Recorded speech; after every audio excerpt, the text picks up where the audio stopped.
তোমরা যারা ক্যালকাটা ইউনিভার্সিটির আন্ডারে ফোর্থ সেমিস্টার এমডিসি কোর্স অর্থাৎ পাস কোর্সের ছাত্রছাত্রী আছো এবং তোমাদের শিক্ষাবিজ্ঞান সাবজেক্টটি আছে, তোমাদের জন্য আজকের ক্লাস খুবই গুরুত্বপূর্ণ। আজকের ক্লাসে তোমাদের সিসি 4 পেপার অর্থাৎ এডুকেশনাল অর্গানাইজেশন অ্যান্ড প্ল্যানিং এই পেপারের গুরুত্বপূর্ণ এসএকিউ প্রশ্ন উত্তর নিয়ে আলোচনা করব, অর্থাৎ 2 নম্বরের প্রশ্ন উত্তর নিয়ে আলোচনা করব। এবং এখানে যে প্রশ্ন উত্তরগুলো রাখা হয়েছে সমস্ত প্রিভিয়াস ইয়ার্সের প্রশ্ন থেকে বাছাই করে প্রশ্নগুলো রাখা হয়েছে, তাই খুবই গুরুত্বপূর্ণ। আজকের ক্লাসটা খুব ভালো করে প্রথম থেকে শেষ পর্যন্ত দেখবে। তোমাদের জানো যে এই পরীক্ষাটা তোমাদের ক্যান্সেল হয়ে গিয়েছে, তোমাদের পরীক্ষা হয়ে যাওয়ার কথা ছিল কিন্তু ক্যান্সেল হয়ে গিয়েছে, এবং কবে পরীক্ষা হবে ক্যালকাটা ইউনিভার্সিটি সেটা কিন্তু জানিয়ে দেবে। আশা করা যায় তোমাদের প্রথম সপ্তাহের মধ্যে অর্থাৎ সেপ্টেম্বরের প্রথম সপ্তাহের মধ্যেই পরীক্ষা হয়ে যাবে এই সিসি 4 পেপারে। যাই হোক, তোমরা আজকে সম্পূর্ণ সাজেশনটা দেখে নাও প্রশ্ন উত্তরগুলো। প্রথম প্রশ্ন হচ্ছে সংগঠনের যে কোনো দুটি গুরুত্ব লেখো। অ্যান্সার দেখো, প্রথমত এটি প্রাতিষ্ঠানিক লক্ষ্য অর্জনে বিভিন্ন মানবিক ও বস্তুগত উপাদানের মধ্যে যথাযথ সমন্বয় সাধন করে। আর 2 হচ্ছে বলছে এটি কর্মীদের মধ্যে দায়িত্ব ও কর্তব্যের সুস্পষ্ট বন্টন ঘটিয়ে কাজের গতি ও দক্ষতা বৃদ্ধি করে এবং অপচয় রোধ করে। পরের প্রশ্ন হচ্ছে প্রাতিষ্ঠানিক সংগঠনের সংজ্ঞা দাও। প্রাতিষ্ঠানিক সংগঠন হলো এমন একটি সুশৃঙ্খল কাঠামো যেখানে কোনো নির্দিষ্ট শিক্ষামূলক বা সামাজিক লক্ষ্য অর্জনের উদ্দেশ্যে প্রতিষ্ঠানের সমস্ত মানবিক, বস্তুগত ও আর্থিক সম্পদকে সুসংগঠিত করা হয়। এর মাধ্যমে কর্মীদের দায়িত্ব বন্টন করে প্রতিষ্ঠানের সার্বিক কার্যকারিতা ও সাফল্য নিশ্চিত করা হয়ে থাকে। 3 নম্বর হচ্ছে সংগঠনের গতিশীল প্রকৃতি বলতে কী বোঝো। সংগঠনের গতিশীল প্রকৃতি বলতে বোঝায় এর পরিবর্তনশীলতা। সমাজ, প্রযুক্তি ও পরিবেশের পরিবর্তনের সাথে তাল মিলিয়ে সংগঠন নিজেকে প্রতিনিয়ত অভিযোজিত করে এবং এটি কোনো স্থির বিষয় নয়, বরং নতুন চাহিদা, সমস্যা ও পরিস্থিতির পরিপ্রেক্ষিতে সংগঠন তার নিয়ম কাঠামো ও কার্যপ্রণালীকে আধুনিক করে তোলে। তারপরে কি পরের প্রশ্ন হচ্ছে কর্মশালার দুটি গুরুত্ব লেখো। প্রথম হচ্ছে এটি শিক্ষার্থীদের হাতে কলমে কাজ করার সুযোগ দেয়, ফলে তাদের ব্যবহারিক জ্ঞান ও পেশাগত দক্ষতা বৃদ্ধি পায়। আর 2 হচ্ছে কর্মশালার মাধ্যমে শিক্ষার্থীরা দলবদ্ধভাবে কাজ করতে শেখে, যা তাদের মধ্যে পারস্পরিক সহযোগিতা, সৃজনশীল চিন্তাভাবনার বিকাশ ঘটাতে সাহায্য করে। তারপরে প্রশ্ন বিদ্যালয়গুলিতে প্রয়োজনীয় যে কোনো দুটি স্বাস্থ্য পরিষেবার উদাহরণ দাও। প্রথমত হচ্ছে কি নিয়মিত স্বাস্থ্য পরীক্ষা কর্মসূচি, যেখানে চোখ, দাঁত ও সাধারণ শারীরিক অবস্থা যাচাই করা হয়। দ্বিতীয় হচ্ছে প্রাথমিক চিকিৎসা বা ফার্স্ট এড ব্যবস্থা, যা হঠাৎ দুর্ঘটনার সময় তাৎক্ষণিক সুরক্ষা প্রদান করে। তারপর হচ্ছে কি বিদ্যালয়ে গ্রন্থাগার থাকা দরকার কেন। বিদ্যালয়ে একটি সুসজ্জিত গ্রন্থাগার থাকা একান্ত প্রয়োজন, কারণ এটি শিক্ষার্থীদের স্বশিক্ষণ ও স্বাধীন পাঠ্যাভ্যাস গড়ে তুলতে সাহায্য করে। পাঠ্য বইয়ের পাশাপাশি বিভিন্ন সহায়ক গ্রন্থ, পত্রিকা ও গল্পের বই পড়ে শিক্ষার্থীরা তাদের জ্ঞানভাণ্ডার সমৃদ্ধ করতে পারে এবং তাদের মধ্যে সৃজনশীল মানসিকতার বিকাশ ঘটে। পরের প্রশ্ন হচ্ছে শিক্ষাগত পরিকল্পনার যে কোনো দুটি তাৎপর্য লেখো। প্রথমত হচ্ছে এটি দেশের ভবিষ্যৎ মানব সম্পদের উন্নয়ন ও সামাজিক চাহিদা পূরণের একটি সুনির্দিষ্ট পথনির্দেশিকা প্রদান করে। দ্বিতীয় হচ্ছে এর মাধ্যমে শিক্ষার্থীদের প্রাপ্ত সীমিত আর্থিক ও বস্তুগত সম্পদের সর্বোচ্চ ব্যবহার নিশ্চিত করা যায় এবং সম্পদের অনাকাঙ্ক্ষিত অপচয় রোধ করা সম্ভব হয়। পরের প্রশ্ন আছে দীর্ঘমেয়াদী শিক্ষা পরিকল্পনা বলতে কী বোঝো। দীর্ঘমেয়াদী শিক্ষা পরিকল্পনা, অ্যান্সার দেখো, দীর্ঘমেয়াদী শিক্ষা পরিকল্পনা হলো এমন একটি কৌশল ও সুদূরপ্রসারী প্রক্রিয়া যা সাধারণত 10 থেকে 20 বছর এবং তার বেশি সময়ের জন্য তৈরি করা হয়। এর মূল লক্ষ্য হলো ভবিষ্যৎ সমাজের পরিবর্তিত চাহিদা পূরণের জন্য শিক্ষা ব্যবস্থায় বড় ধরনের কাঠামোগত ও গুণগত উন্নতি নিশ্চিত করা। তারপর হচ্ছে সংগঠনের যে কোনো দুটি বৈশিষ্ট্য। প্রথম হচ্ছে প্রতিটি সংগঠনের একটি সুনির্দিষ্ট লক্ষ্য বা উদ্দেশ্য থাকে, যা অর্জনের জন্য সদস্যরা যৌথভাবে কাজ করে। দ্বিতীয় হচ্ছে সংগঠনের কর্মীদের মধ্যে সুস্পষ্ট শ্রমবিভাগ থাকে, যার ফলে প্রত্যেকের দায়িত্ব ও অধিকার নির্দিষ্ট করা থাকে এবং কাজের সুশৃঙ্খল পরিবেশ বজায় থাকে। তারপর হচ্ছে শিক্ষাগত পরিকল্পনার যে কোনো দুটি লক্ষ্য লেখো। শিক্ষাগত পরিকল্পনার প্রথমত হচ্ছে সমাজের সকল স্তরের মানুষের জন্য শিক্ষার সমান সুযোগ সৃষ্টি করা এবং শিক্ষাক্ষেত্রের বৈষম্য দূর করা। দ্বিতীয় হচ্ছে যুগের চাহিদার সাথে সামঞ্জস্য রেখে শিক্ষা ব্যবস্থার গুণগত মান বৃদ্ধি করা এবং দক্ষ মানব সম্পদ তৈরি করে দেশের সার্বিক অর্থনৈতিক অগ্রগতিকে ত্বরান্বিত করা। তারপর হচ্ছে শিক্ষা পরিকল্পনার যে কোনো দুটি উদ্দেশ্য লেখো। প্রথম হচ্ছে দেশে উপলব্ধ সম্পদের সর্বোত্তম ও সুপরিকল্পিত ব্যবহার নিশ্চিত করে শিক্ষার্থীদের অর্থের অপচয় সম্পূর্ণভাবে রোধ করা। দ্বিতীয় হচ্ছে সমাজের বর্তমান ও ভবিষ্যতের ওপরে চাহিদার সাথে বলছে চাহিদার ভবিষ্যৎ পরিবর্তিত চাহিদার সাথে সঙ্গতি রেখে একটি আধুনিক বিজ্ঞানসম্মত ও প্রাসঙ্গিক শিক্ষা কাঠামো সুনির্দিষ্টভাবে গড়ে তোলা। তারপরের প্রশ্ন হচ্ছে প্রাতিষ্ঠানিক চিকিৎসা পরিষেবা কি? প্রাতিষ্ঠানিক চিকিৎসা পরিষেবা বলতে শিক্ষা প্রতিষ্ঠানের নিজস্ব উদ্যোগে পরিচালিত সেই ব্যবস্থাকে বোঝায় যার মাধ্যমে শিক্ষার্থী ও কর্মীদের প্রাথমিক চিকিৎসা, নিয়মিত স্বাস্থ্য পরীক্ষা এবং রোগ প্রতিরোধের সুযোগ দেওয়া হয়।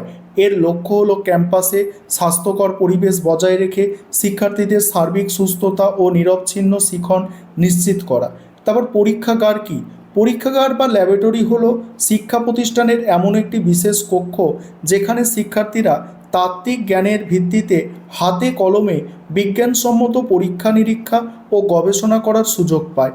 এখানে প্রয়োজনীয় বৈজ্ঞানিক যন্ত্রপাতি সুরক্ষিত থাকে যা শিক্ষার্থীদের পর্যবেক্ষণ ক্ষমতা, আবিষ্কারের স্পৃহা এবং ব্যবহারিক দক্ষতা নিপুণভাবে বৃদ্ধিতে সাহায্য করে। তারপর প্রাতিষ্ঠানিক চিকিৎসা পরিষেবা কর্মসূচির যে কোনো দুটি বৈশিষ্ট্য। প্রাতিষ্ঠানিক চিকিৎসা পরিষেবা কর্মসূচির দুটি বৈশিষ্ট্য। প্রথম হচ্ছে এই ব্যবস্থায় শিক্ষার্থীদের নিয়মিত স্বাস্থ্য পরীক্ষা করা হয় এবং তাদের স্বাস্থ্য সংক্রান্ত রেকর্ড যত্ন সহকারে সংরক্ষণ করা হয়। দ্বিতীয় হচ্ছে এটি কেবল নিরাময়মূলক নয় বরং টিকাকরণ ও স্বাস্থ্য সচেতনতা প্রচারের মাধ্যমে রোগ প্রতিরোধের ওপরে বিশেষভাবে গুরুত্ব দেয়। পরের প্রশ্ন হচ্ছে কর্মশালা বলতে কী বোঝো? কর্মশালা বা ওয়ার্কশপ হলো শিক্ষা প্রতিষ্ঠানের এমন একটি সক্রিয় স্থান বা পদ্ধতি যেখানে শিক্ষার্থীরা কেবল তত্ত্বগত জ্ঞান লাভ করে না বরং নির্দিষ্ট বিষয়ে হাতে কলমে কাজ করার সুযোগ পায়। এর মাধ্যমে শিক্ষার্থীরা দলবদ্ধভাবে নির্দিষ্ট সমস্যার সমাধান করে এবং তাদের ব্যবহারিক ও কারিগরি দক্ষতার যথাযথ বিকাশ ঘটে। তারপরে কি আছে দেখো পরের প্রশ্ন হচ্ছে দীর্ঘমেয়াদী পরিকল্পনা কাকে বলে? উদাহরণ দাও। দীর্ঘমেয়াদী পরিকল্পনা হলো এমন সুদূরপ্রসারী রূপরেখা যা সাধারণত 10 থেকে 20 বছর বা তার বেশি সময়ের জন্য জাতীয় লক্ষ্য পূরণে গৃহীত হয়।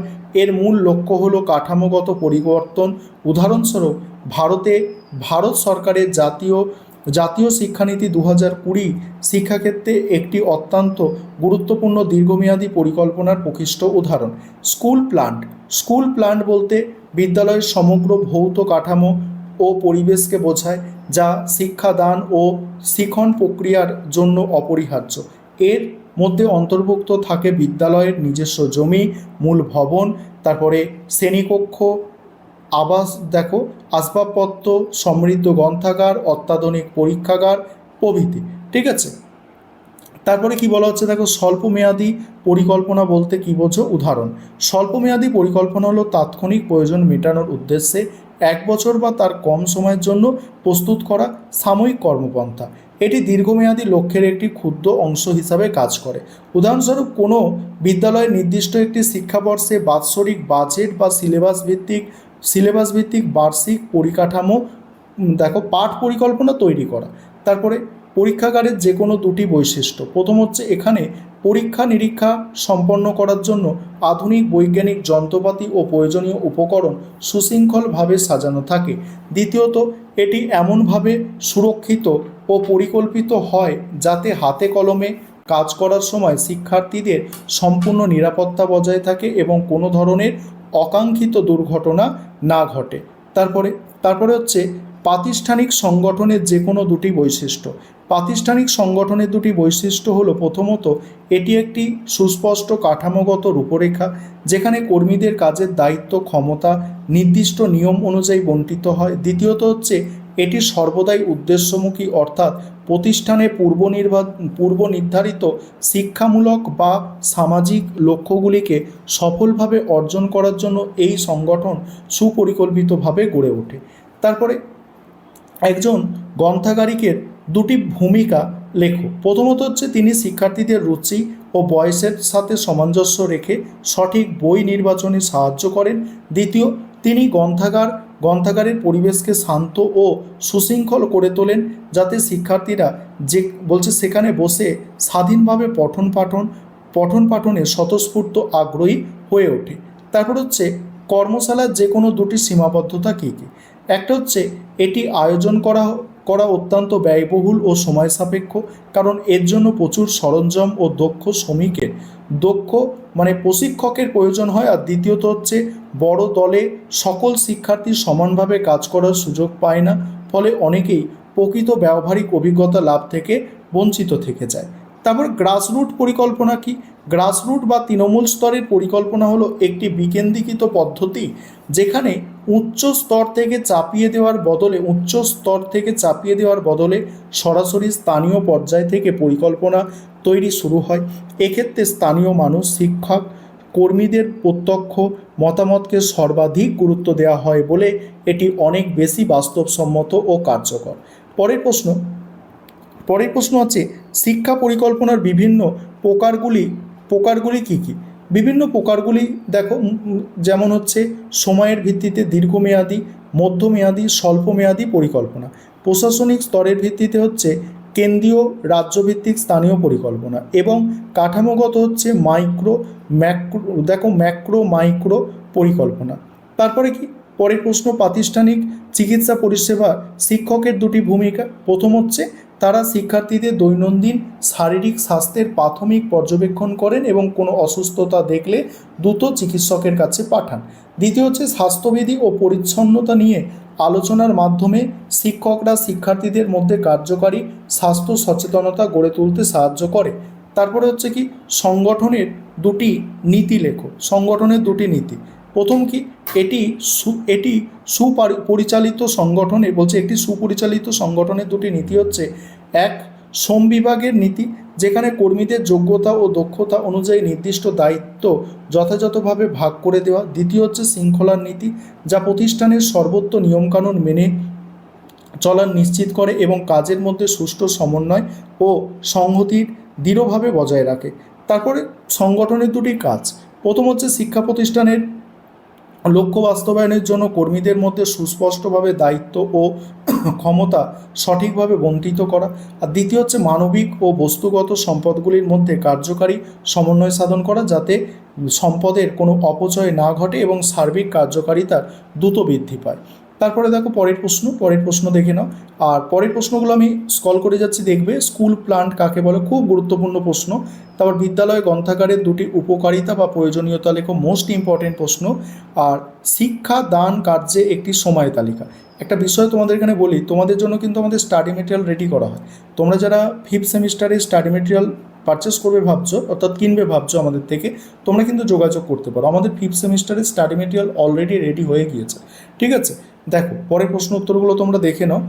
দেখো, বিদ্যালয় পরীক্ষাগারের দুটি প্রয়োজনীয়তা, শিক্ষা প্রতিষ্ঠানে পরিকল্পনার দুটি ভূমিকা।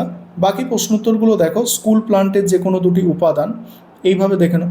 এই সবকটা প্রশ্ন স্টার দেওয়া নেই কেন জানো? এগুলো তো প্রিভিয়াস ইয়ার্স থেকে তোলা, এইগুলো স্টার কী দেবো, সবগুলোই গুরুত্বপূর্ণ, ঠিক আছে। আশা করি এর মধ্যে থেকে তোমরা অনেক প্রশ্নই কমন পাবে। ভালো করে এগুলো শেষ মুহূর্তে দেখে যাও। আর তোমরা অনেকেই কমেন্ট করছিলে যে স্যার এসএকিউ দিন, 2 নম্বরের প্রশ্ন দিন। দেখো, সমস্ত প্রশ্নগুলো টুকতে প্রিভিয়াস ইয়ার্সের প্রশ্ন থেকে সময় তো লাগবে না, সেই কারণে একটু সময় নিয়ে ভালো জিনিস তোমাদের আমি প্রোভাইড করলাম।